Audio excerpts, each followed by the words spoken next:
Bom dia, povo abençoado de Jesus. Vamos para mais um estudo em livro de Crônicas. Começa contando a história do rei Uzias, que fez o que era reto perante o Senhor, Deus de Israel. E Deus vai dar para ele a vitória contra os seus inimigos. E toda vez que um rei serve ao Senhor, que ele busca o Senhor de todo o seu coração, Deus dá a vitória. Não quer dizer que ele não vai entrar na guerra. Ele vai ter guerra, mas ele vai ter vitória.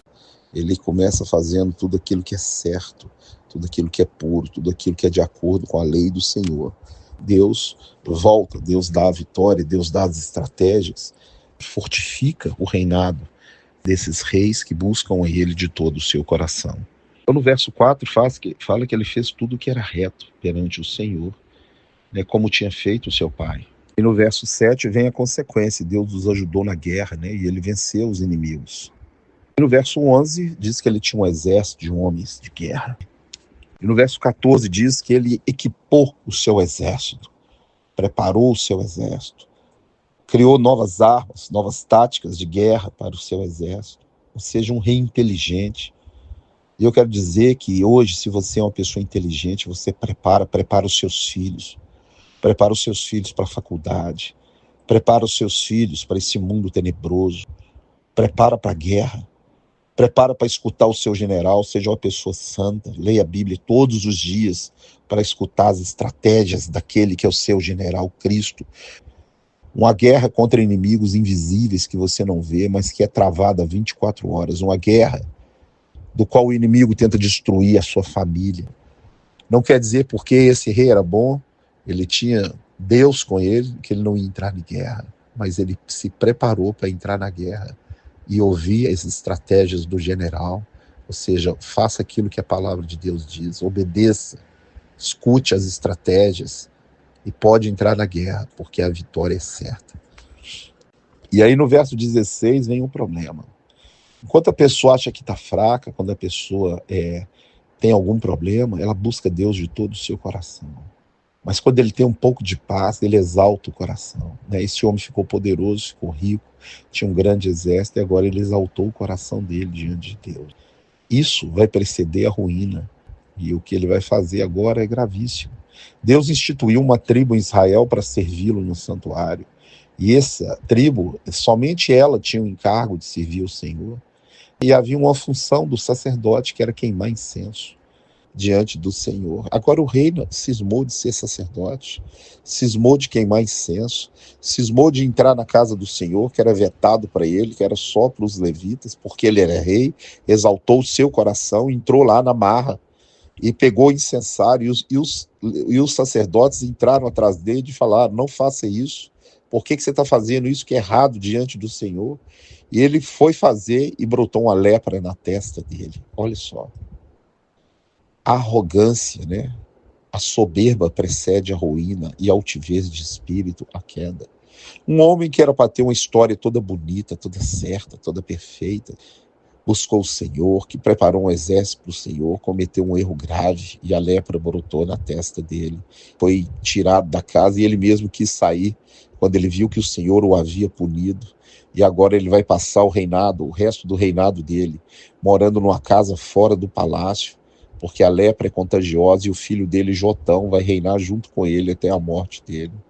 O que eu vejo na vida desses homens é que eles começam bem e depois, no momento da sua folga, cometem um erro gravíssimo de abandonar, de desobedecer aquilo que é a vontade de Deus. Então, até na morte dele, falaram: ele é leproso, e agora Jotão, seu filho, vai reinar no seu lugar.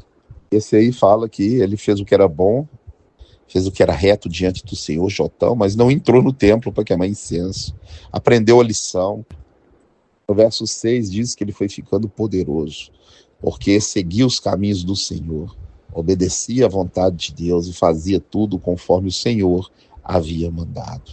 O segredo no sucesso na vida de qualquer pessoa é fazer a vontade de Deus, é estar no centro da vontade de Deus.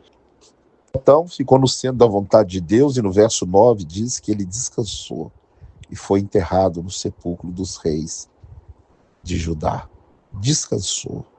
Uma pessoa, quando cumpre a sua missão aqui na terra, segundo a vontade de Deus, ela vai descansar. porque a morte, para quem crê nele, não é uma morte, é uma passagem. Você passa da morte para a vida eterna. Esse rei bondoso vai gerar um filho que é o cão chupando manga, Acás. E Acás vai voltar à prática da feitiçaria, da idolatria, vai fazer todo o povo de Israel pecar e vai queimar até os seus próprios filhos para Moloque, para um deus pagão, por um demônio, vai assassinar crianças e vai profanar tudo aquilo que é santo, que é de Deus, a Moloque.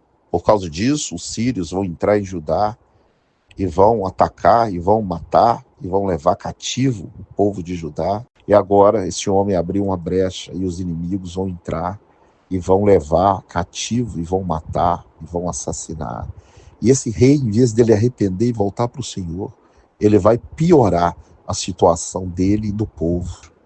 E os filhos de Israel, o reino do norte, também entra em luta contra Judá e leva um monte de gente cativo para trabalhar de escravo. E aí Deus levanta um profeta para falar com eles, para devolver os seus irmãos para sua terra. Porque senão a ira do Senhor ia se acender contra eles também. E já havia se acendido, e eles vão levantar pessoas para ungir, para vestir essas pessoas e devolver para suas casas. Oded, um profeta, falou para eles fazerem isso, e eles foram sábios e obedeceram aquilo que o Senhor havia mandado e devolveram seus irmãos para suas casas. Verso 11, ele diz isso: atendei-me e fazei voltar os seus irmãos para as vossas casas, para que a ira, o brasume do Senhor não se acenda contra vocês. No verso 19, o Senhor humilha Judá por causa de Acás, rei pagão. Em vez dele arrepender agora, ele vai contratar mercenário para ajudar ele a defender contra os sírios. E ele contrata o império assírio, pega as coisas de Deus e paga os assírios para defendê-lo. Em vez dos assírios defender ele, vão oprimir ele. Verso 21 diz que ele tomou os despojos da casa de Deus para pagar os assírios, para defender ele contra a Síria. E isso vai ser outro laço na vida dele e do povo de Judá. E como ele viu que o império assírio estava crescendo, em vez dele buscar ajuda no Senhor, ele foi sacrificar os deuses desses povos, né? Dos sírios de Damasco, ele ofereceu incenso, começou a agradar os deuses dessas terras estranhas, e Deus agora vai pesar a mão em cima dele mais ainda, mais do que já estava.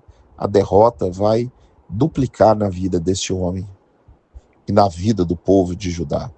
Essa atitude dele vai ser a ruína dele e de todo o povo de Judá. Vai morrer, e as pessoas não vão nem enterrar ele no sepulcro dos reis, mas na cidade de Judá, por causa da sua prática hedionda, da sua feitiçaria, de tudo que ele fez mal contra o Senhor. E esse homem agora gera um filho bom, Ezequias, um rei bom, que faz tudo o que é reto perante o Senhor. E ele busca de todo o coração o Senhor e volta a restaurar todo o culto ao Senhor, o Deus de Israel. Verso 5, ele chama os levitas e fala para santificar a casa do Senhor, para limpar a casa do Senhor, para purificar a casa do Senhor, e que os levitas voltem ao trabalho de servir o Senhor. Institui para celebrar novamente a Páscoa em Jerusalém. Embora já havia passado a data, né? Ele celebra a Páscoa no próximo mês, restaura o culto, a adoração, a obediência ao Senhor nosso Deus. Ele fala: tirai do santuário a imundície. Olha que coisa. Primeira coisa para voltar para o Senhor: tira do santuário a imundície. E hoje o santuário de Deus não é só a igreja, a congregação. O santuário de Deus é você, o santuário de Deus é a sua família.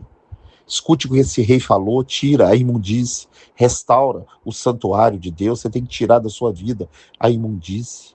Você tem que tirar da sua vida aquilo que não presta, as práticas, aquilo que ofende a Deus. Ezequias falou: tira isso do nosso meio, para que Deus volte para o nosso meio, para que nós voltemos a ter vitória. E Deus vai abençoar ele. Se você já leu a história dele no livro de 1 Reis, o Império Assírio vai sitiar Judá. E eles vão estar lá sitiados, e esse homem vai clamar ao Senhor. Ele vai pedir ao Senhor, ele vai falar: Deus, eu agi com a inteireza de coração, me livra. E Deus vai mandar Isaías falar para ele que aquele império, um império poderosíssimo não ia disparar nenhuma flecha naquela cidade. E pelo lado que aquele general assírio veio, ele teria que voltar. E naquela mesma noite, Deus enviou um anjo e matou 185 mil do exército do império e livrou Ezequias. E agora no verso 16 fala que eles tiraram toda a imundície. Os sacerdotes limparam a casa de toda a imundícia. O rei Ezequias consagra a casa de novo ao Senhor, chama os levitas, institui o trabalho dos levitas, falam para eles se consagrarem novamente ao Senhor, limparam a casa, purificaram a casa, celebraram a casa e agora estão louvando ao Senhor de inteireza de coração. No verso 36, Ezequias e todo o povo se alegraram por aquilo que Deus havia feito e ainda ia fazer no meio deles. Que Deus te abençoe e te guarde, te livre de todo mal, que você aprenda com a história dos reis de Israel, da palavra de Deus, que é viva, em nome de Jesus, em nome de Jesus.